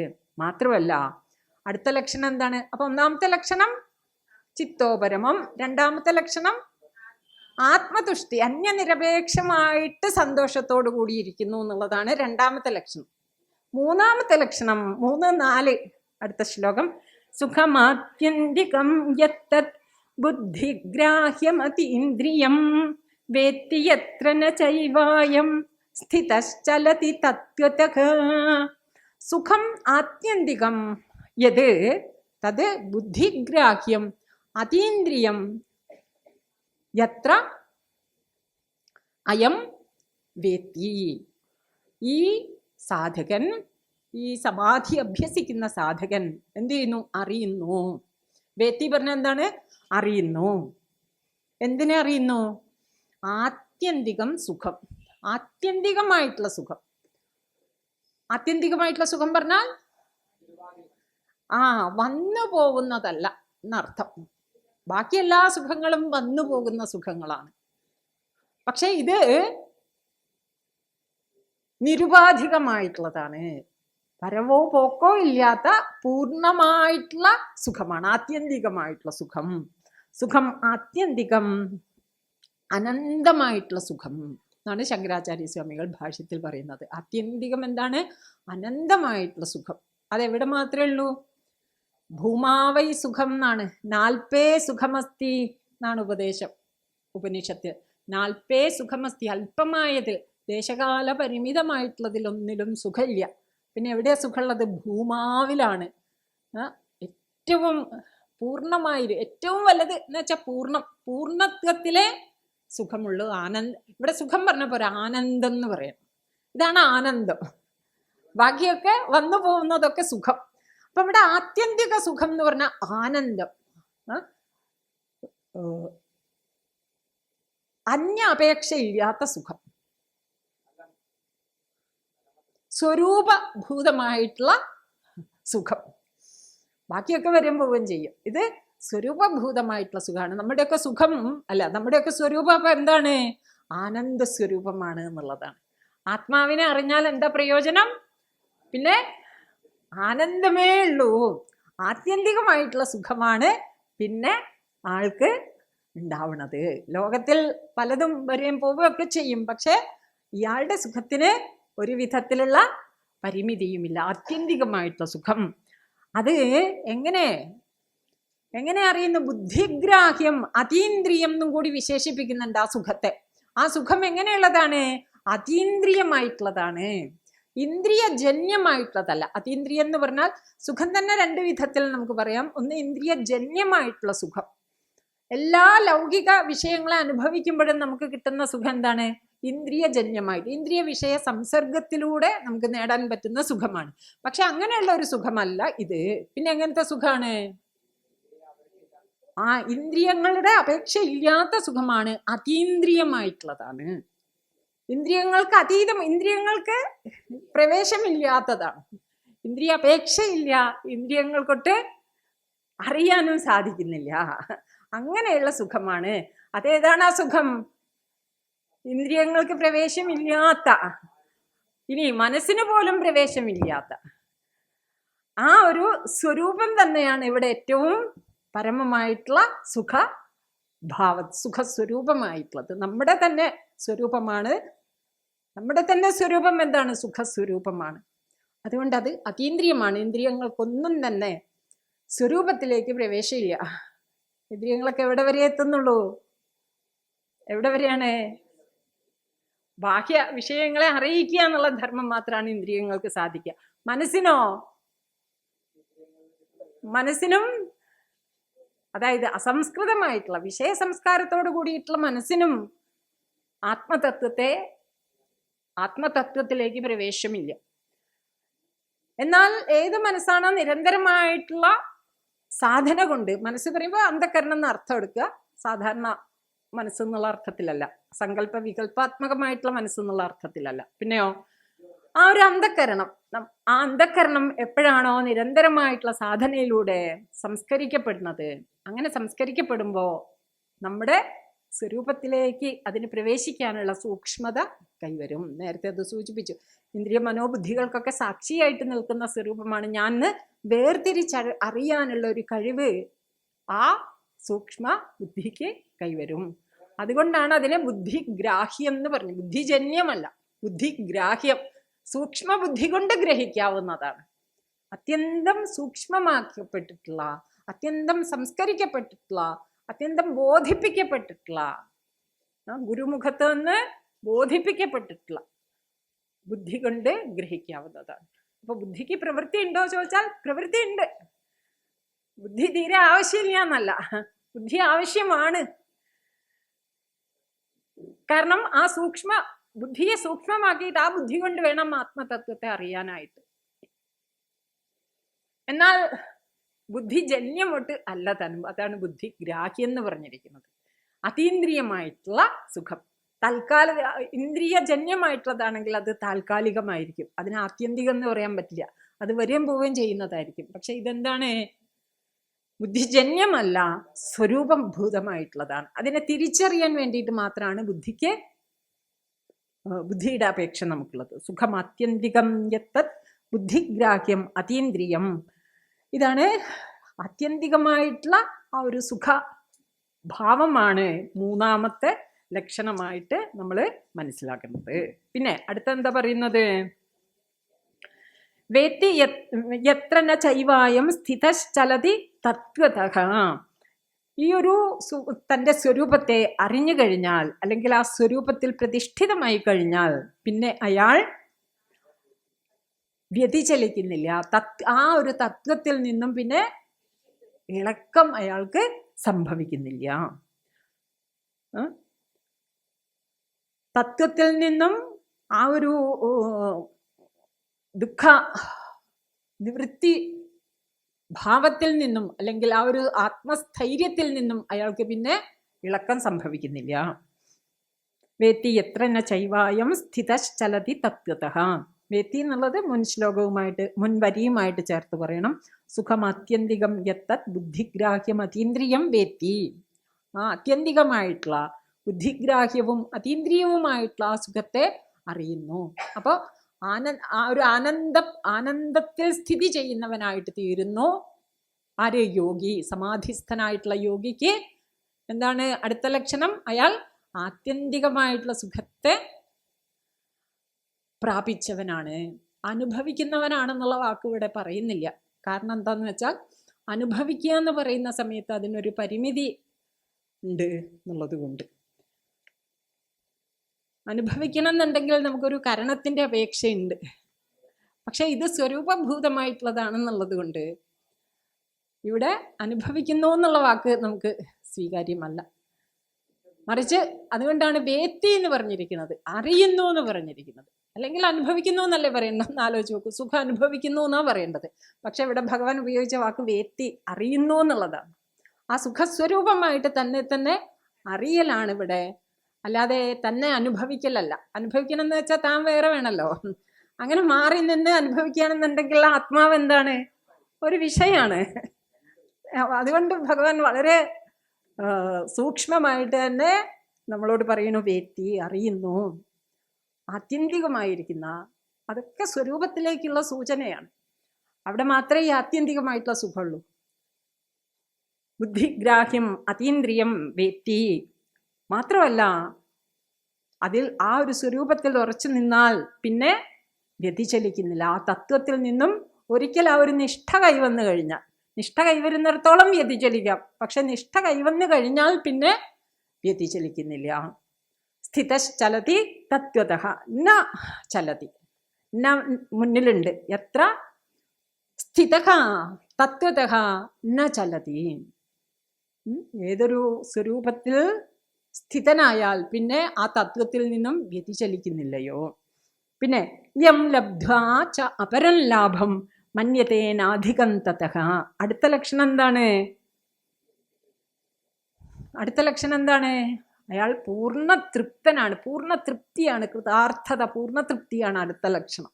ഇനി എന്തെങ്കിലും വേണം എന്നുള്ള ഒരു ചിന്ത അയാൾക്കില്ല. യം ലബ്ധ്വാ ച അപരം ലാഭം മന്യതേനാധികം തതഃ. യം ലബ്ധ്വാ, യാതൊന്നിനെ ലഭിച്ചാൽ, യാതൊരു സ്വരൂപത്തിൽ പ്രതിഷ്ഠിതനായാൽ, അപരം ലാഭം ന മന്യതേ അധികം തതഃ, അതിനേക്കാൾ അധികമായിട്ടൊരു ലാഭത്തെ പിന്നെ അയാൾ ഇച്ഛിക്കുന്നില്ല. യം ലബ്ധ്വാ ച അപരം ലാഭം മന്യതേനാധികം തതഃ, അതിനേക്കാൾ അപ്പുറത്തിന് എന്തെങ്കിലും നേടണം എന്നുള്ള ഒരു ചിന്ത അയാൾക്ക് ഇല്ലാതെയാവണം. എപ്പം മാത്രമേ അങ്ങനെ സാധിക്കുള്ളൂ? ഇനി ഇതിനപ്പുറത്ത് എന്തെങ്കിലും നേടണം എന്നുള്ള ചിന്ത അസ്തമിക്കുക എപ്പോഴാണ്?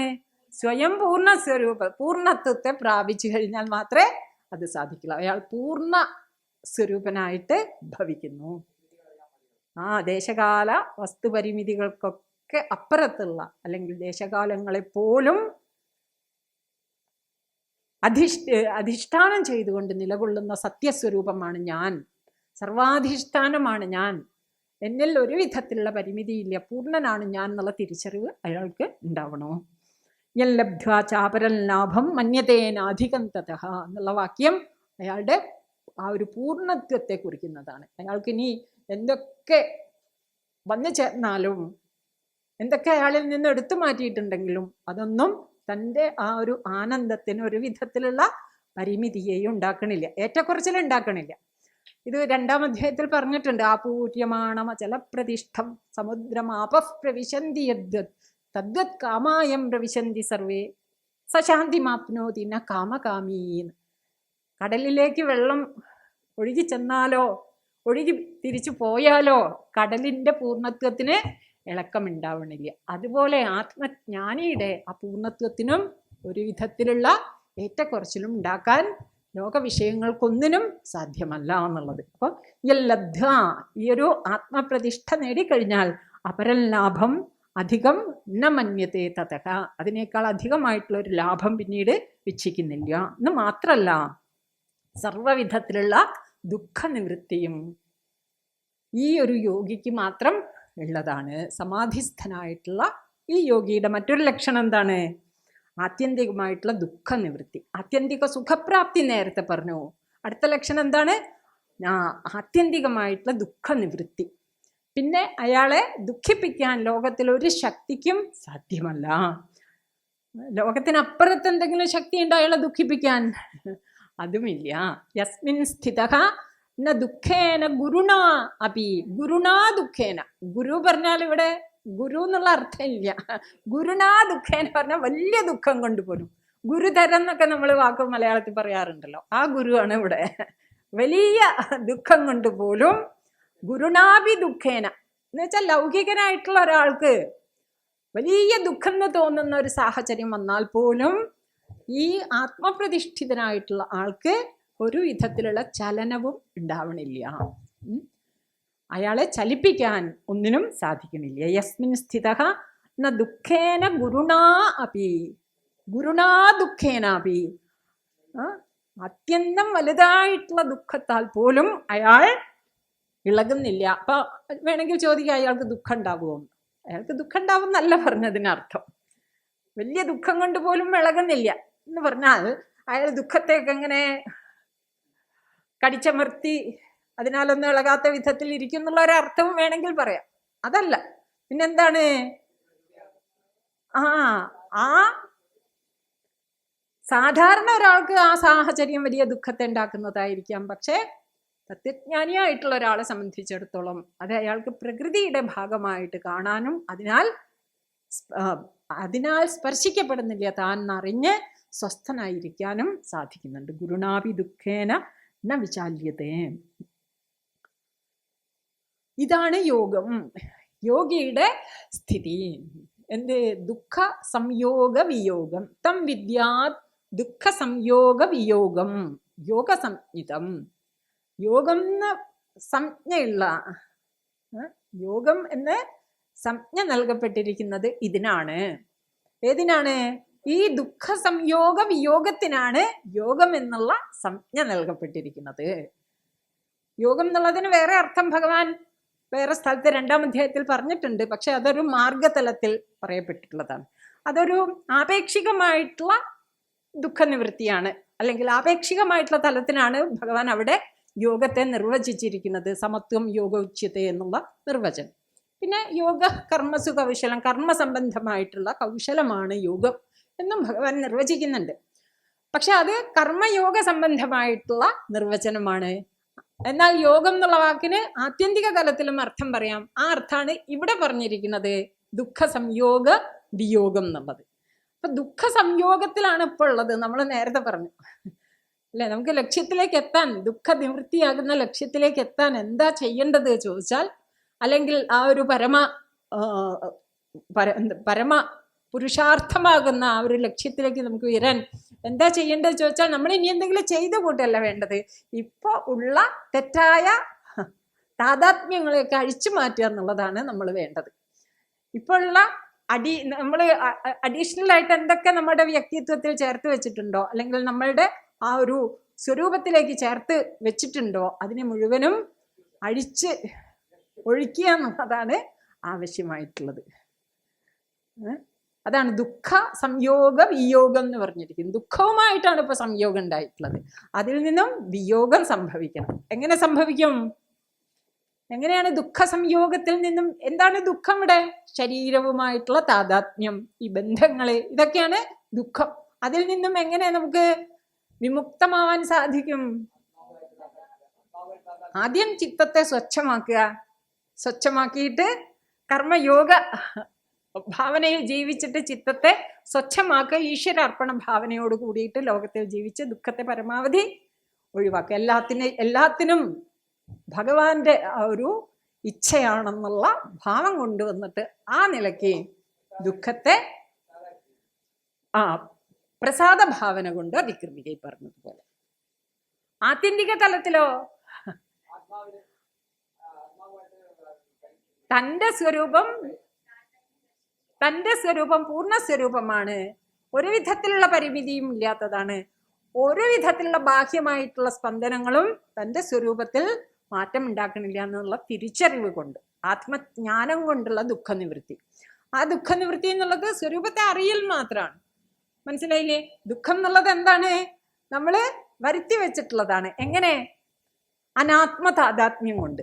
അപ്പൊ അനാത്മതാതാത്മ്യത്തെ ഒഴിവാക്കുക എന്നുള്ളതാണ് ദുഃഖനിവൃത്തിക്കുള്ള ആത്യന്തികമായിട്ടുള്ള ഉപായം. അതാണ് ഇവിടെ ദുഃഖ സംയോഗ വിയോഗം എന്ന് പറഞ്ഞിരിക്കുന്നത്. ദുഃഖ സംയോഗത്തിൽ നിന്നുമുള്ള വിയോഗം, അനാത്മതാതാത്മ്യത്തിൽ നിന്നുമുള്ള വിയോഗം. ദുഃഖം എന്നുള്ളത് ഇവിടെ അനാത്മാവാണ്. കാരണം അനാത്മാഹേതുവായിട്ടാണ് എല്ലാ ദുഃഖങ്ങളും പരിമിതത്വവും ഉണ്ടാവുന്നത്. ദുഃഖം എന്ന് വെച്ചാൽ അതിൻ്റെ അടിസ്ഥാനം പരിമിതത്വമാണ്. അപ്പൊ ആ ഒരു ദുഃഖത്തിൽ നിന്നും നിവൃത്തമാവുക, ദുഃഖ സംയോഗത്തിൽ നിന്നും വിയോഗം, എല്ലാ വിധത്തിലുള്ള താതാത്മ്യത്തിൽ നിന്നും വിമുക്തമാക്കുക, സ്വയം വിമുക്തമാക്കുക. എങ്ങനെ സാധിക്കും? സൂക്ഷ്മ ബുദ്ധിയെ സമ്പാദിച്ചിട്ട്, തൻ്റെ സാക്ഷിഭാവത്തെ തിരിച്ചറിയാനുള്ള സൂക്ഷ്മത അന്ധകരണത്തിന് നേടിയിട്ട്, ആ സാക്ഷിയിലേക്ക് നമ്മുടെ പ്രജ്ഞയെ പ്രതിഷ്ഠിക്കാനുള്ള ആ ഒരു സംസ്കാരം നിരന്തരമായിട്ട് അഭ്യാസത്തിലൂടെ ആർജിച്ചിട്ട്, അങ്ങനെ ദുഃഖ സംയോഗ വിയോഗം യോഗസംജ്ഞിതം. ഇതാണ് ആത്യന്തികമായിട്ടുള്ള യോഗം. ഇതാകട്ടെ എങ്ങനെ നേടാൻ പറ്റുന്നതാണ്? നിരന്തരമായിട്ടുള്ള അഭ്യാസം കൊണ്ട് നേടാൻ പറ്റുന്നതാണ്. അതിനെന്ത് ചെയ്യണം? പരിശ്രമിക്കണം. സ നിശ്ചയേന യോക്തവ്യഃ. ഈ ഒരു അഭ്യാസം നിശ്ചയമായിട്ടും, അല്ലെങ്കിൽ ഈ ഒരു യോഗം ഏതാണത്, ദുഃഖ സംയോഗ വിയോഗം എന്ന് പേരുള്ള ഈ ഒരു യോഗം നിശ്ചയമായിട്ടും യോക്തവ്യമാണ്, അനുഷ്ഠേയമാണ്. ഈ യോഗത്തിലേക്ക് ഉയരാൻ വേണ്ടിയിട്ടുള്ള പരിശ്രമം നമ്മുടെ ഭാഗത്തു നിന്ന് നിരന്തരം ഉണ്ടാവേണ്ടതാണ്. അതാണ് നിശ്ചയേന യോക്തവ്യം എന്ന് ഭഗവാൻ പറഞ്ഞിരിക്കുന്നത്. സ നിശ്ചയേന യോക്തവ്യ. എന്ത് യോഗ? ഈ ഒരു യോഗം നിശ്ചയമായിട്ടും നേടാനായിട്ട് നിരന്തര പരിശ്രമം ചെയ്യേണ്ടതാണ്. എങ്ങനെ? അനിർവിണ്ണ ചേതസ എന്നാണ് പറയുന്നത്. നിർവിണ്ണ ചേതസ് പറഞ്ഞാൽ നിർവേദം വന്നിട്ടുള്ള ബുദ്ധി, മനസ്സ്. നിർവേദം വിരക്തി, മടുപ്പ്. ഇവിടെ വിരക്തി പറഞ്ഞാൽ മറ്റേ വിരക്തി അല്ല, മടുപ്പ്. അപ്പൊ അനിർവിണ്ണ ചേതസ പറഞ്ഞാൽ മടുപ്പില്ലാതെ, ഒരു മടുപ്പുമില്ലാതെ. കുറെ ആയില്ലേ ആത്മവിചാരം ചെയ്യണോ, ഇത് തന്നെ ചെയ്തോണ്ടിരുന്നിട്ട് ഫലമൊട്ട് കാണുന്നില്ല പ്രത്യക്ഷത്തിൽ. അതാണല്ലോ അല്ലെ? എത്ര സാധനയൊക്കെ അല്ലെങ്കിൽ വിചാരമൊക്കെ ചെയ്തിട്ട് പിന്നെയും ചിത്തം കലുഷാവണല്ലോ. ഇങ്ങനെയൊക്കെ മടുപ്പുണ്ടാവാം. അങ്ങനെയുള്ള മടുപ്പൊന്നും ഇല്ലാതെ ഭഗവാൻ അതിനൊക്കെ പറയും. എന്താ പറയാ? ബഹൂനാം ജന്മനാമന്തേ ജ്ഞാനവാൻ മാം പ്രപദ്യതേ എന്നൊക്കെ പറയും. അനേക ജന്മങ്ങളിൽ ചെയ്തിട്ടുള്ള സാധന കൊണ്ടാണ് ജ്ഞാനി എന്നെ പ്രാപിക്കുന്നത്. അപ്പോൾ നിരന്തരമായിട്ടുള്ള പരിശ്രമം. യോഗ ശാസ്ത്രത്തിനെ അപേക്ഷിച്ച് പറയുകയാണെന്നുണ്ടെങ്കിൽ ദീർഘകാല നൈരന്തര്യ സത്കാരാസേവിത ദൃഢഭൂമി എന്ന് പറയാം. ദീർഘകാലം വേണം, നൈരന്തര്യം വേണം, സത്കാരപൂർവം ബഹുമാനപൂർവം സാധനയിൽ നമ്മൾ പ്രവൃത്തരാവണം. അങ്ങനെ പ്രവൃത്തരാവണം നമ്മൾ.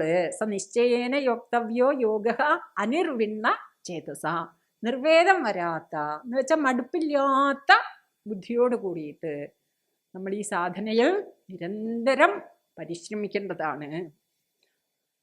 ഈ വിധത്തിൽ ഏറ്റവും സുന്ദരമായിട്ടുള്ള കുറച്ച് ശ്ലോകങ്ങളാണ് ഈ ശ്ലോകങ്ങൾ. ഇതിൻ്റെ ഒന്നും അർത്ഥം നമുക്ക് പറഞ്ഞ് പൂർത്തിയാക്കാൻ പറ്റുന്ന വിധത്തിലുള്ളതല്ല. അത്രയും ആറ്റിക്കുറുക്കിയിട്ട് ഭഗവാൻ ആ ഒരു യോഗ സാധനയെയും യോഗിയുടെ ലക്ഷണത്തെയും അത് നമുക്ക് നേടാൻ ആഗ്രഹിക്കുന്ന കാര്യങ്ങളെ സംബന്ധപ്പെടുത്തിക്കൊണ്ടാണ് ഭഗവാൻ ഇവിടെ പറയുന്നത്. ദുഃഖനിവൃത്തിയും എന്ത് വന്നാലും ഇളകാത്ത ആ ഒരു എന്താ പറയുക, ദാർഢ്യവും സ്ഥൈര്യവും ഒക്കെ നമ്മളും നേടാൻ ആഗ്രഹിക്കുന്നതാണ്. ഓരോ വ്യക്തിയും നേടാൻ ആഗ്രഹിക്കുന്നതാണ്. അപ്പൊ അതാണ് ഒരാൾക്ക് എന്താണോ നേടാൻ ആഗ്രഹിക്കുന്നത് അത് യോഗിക്ക് സഹജമാണ്, സ്വാഭാവികമായിട്ട് തീർന്നിരിക്കുന്നു. അതുകൊണ്ട് നിങ്ങളും പരിശ്രമിക്കൂ. പരിശ്രമത്തിലൂടെ നിങ്ങൾക്കും ഇവിടെ എത്താൻ സാധിക്കും. സത്സംഗം, ശാസ്ത്രശ്രവണം ഏറ്റവും പ്രധാനമായിട്ടുള്ളതാണ്. അങ്ങനെ ഈ യോഗാവസ്ഥയിലേക്ക് ഉയരൂ എന്ന് നമ്മളെ പ്രചോദിപ്പിക്കുകയാണ്. പക്ഷെ ഇതൊക്കെ കേൾക്കുമ്പോൾ തോന്നാം, കേട്ടത് കൊണ്ട് എന്താ കാര്യം, നമ്മുടെ മനസ്സ് ഇങ്ങനെയൊന്നും അല്ലല്ലോ, ഈ ഗീത പഠിക്കുന്നതിനെക്കാട്ടും നല്ലത് വേറെ എന്തെങ്കിലുമൊക്കെ ചെയ്യുന്നതല്ലേ, ഇവിടെ ഇങ്ങനെ ഇരുന്ന് ഒരാഴ്ച സമയം പോകിയത് കൊണ്ട് എന്താണ് കാര്യം എന്നൊക്കെ തോന്നുന്നവരുണ്ടാവാം. അങ്ങനെയുള്ളവർക്ക് മറുപടി ഭഗവാൻ തുടർന്നുള്ള ഭാഗത്ത് പറയുന്നുണ്ട്. ഇത് ഇത്ര സാധ്യമാണോ എന്നൊക്കെ വിചാരിക്കുന്നവരുണ്ടാവാം. അവർക്ക് വേണ്ടിയിട്ടുള്ള ഉപദേശം ഭഗവാൻ തുടർന്ന് പറയാൻ പോകുന്നുണ്ട്. ഏതായാലും നമ്മുടെ സമയം 10 മിനിറ്റ് വൈകിയിട്ടുണ്ട്. ശ്യാമജി ഇല്ലേ? 4:10 സമയം? ഓ, അപ്പോൾ കൃത്യസമയമാണ്.